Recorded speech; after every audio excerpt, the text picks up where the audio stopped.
नमस्कार दोस्तों, स्वागत है आप सभी का हमारे चैनल शेयर मार्केट में। मैं हूं आपका दोस्त नवी और यहां पे बात करेंगे यूनिसन मेटल राइट इशू के बारे में। तो डेफिनेटली देखिए, बहुत अच्छी चीज़ है उन लोगों के पास जिन लोगों के पास ऑलरेडी कंपनी के शेयर हैं। कंपनी बता दूं, ये डील करती है ज़्यादातर किचन वेयर्स में। जैसे कि अभी हम पिक्चर में भी देख पा रहे हैं, तो कंपनी ज़्यादातर नॉन स्टिक की प्रोडक्ट ही सेल करती है और इनकी प्रोडक्शन भी काफ़ी ज़्यादा अच्छी है। ग्लोबल मार्केट में इतनी ज़्यादा भी फेमस नहीं है, बट फिर भी यूरोप में कुछ ऐसी जगह हैं जहाँ पर इनके प्रोडक्ट्स सप्लाई होते हैं। उसके बाद अगर राइट इशू की बात करें, तो अगर राइट इशू में क्या होता है, सबसे पहले ये समझते हैं। देखिए, अगर कंपनी बोल रही है कि हमें अपने आप को एक्सपैंड करने के लिए चाहिए पैसा।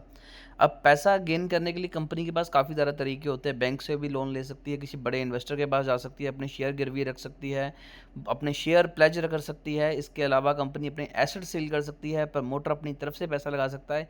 लेकिन इनका इनडायरेक्ट बेनिफिट होता है रिटेल इन्वेस्टर को, यानी कि आपको और मुझे। बट अगर कंपनी राइट इशू लेके आती है, तो उसका डायरेक्ट बेनिफिट मिलता है हमें। कंपनी बोलती है कि अगर आपके पास मान लीजिए फॉर एग्जांपल 10 शेयर हैं, तो हम आपको 5 शेयर अपनी तरफ से देंगे। और लेट्स सपोज कि एक शेयर का प्राइस 10 रुपये है, तो आपको 10 शेयर परचेज करने के लिए खर्चने पड़ेंगे मात्र 4 पे 5 रुपये 6 रुपये।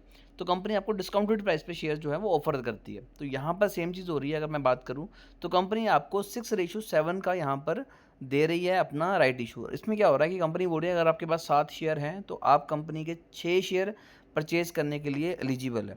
दूसरी बात आपको बता दूं कि राइट इशू की जो रिकॉर्ड डेट है, ये है 16 मई 2025, यानी कि इससे पहले पहले शेयर आपके पास होने चाहिए। तो कंपनी की फेस वैल्यू 10 की है, अभी तक कंपनी ने कोई भी स्टॉक स्प्लिट नहीं किया हुआ है। तो काफ़ी ज़्यादा अच्छी बात है। अब यहाँ पर एक और बड़ी अच्छी चीज़ है कि फाइनेंशियल परफॉर्मेंस भी देख लें। तो 2022 में कंपनी का रेवेन्यू 160 करोड़ के आसपास था। दो फाइनेंशियल ईयर 2023 में ये बढ़कर 237 हो गया, और उसके बाद ये बढ़कर 276 हो गया। तो यहाँ पर आप देख सकते हैं कंपनी का जो रेवेन्यू है वो लगातार बढ़ा है। इसी के बाद कंपनी के एक्सपेंस की बात करें, तो वो भी लगातार बढ़े हैं। पर फिर भी अगर नेट इनकम की बात की जाए, तो नेट इनकम पिछले 3-4 सालों में 1.5 करोड़ से बढ़ के 3.5 करोड़ के अराउंड जा चुकी है। और कंपनी अब आपको खुद को और ज़्यादा एक्सपैंड करना चाहती है, जिसके चलते यहाँ पर कंपनी और ज़्यादा पैसे की डिमांड कर रही है। The net procedure from the offer are propose to be used.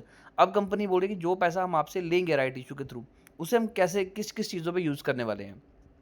तो purchasing of land, repayment of loan, purchasing of plant of machinery, working capital requirement, general corporate purpose. तो कंपनी बोल रही है कि हम अपना जो पुराना लोन है वो चुकाएंगे। तो कंपनी एक अच्छा कदम उठा रही है। सेकंड चीज़, कंपनी लैंड एक्वायर कर रही है। तीसरी चीज़, कंपनी नई जो अपनी सब्सिडरीज हैं या फिर अपने प्रोडक्शन को बढ़ाने के मूड में है।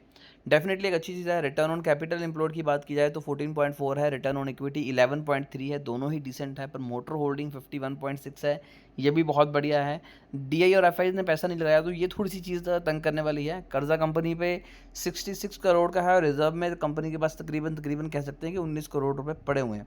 और कंपनी की जो प्रॉफिट ग्रोथ है वो 571% इंक्रीज हुई है। और पिछले 3 सालों की कंपनी की सेल्स भी 25% इंक्रीज हुई है। और पिछले 1 साल की जो सेल्स ग्रोथ है वो 24.2 है।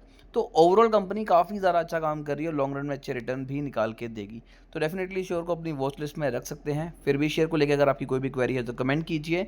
हमारी कोशिश होगी कि आपको एक अच्छी एडवाइस दें।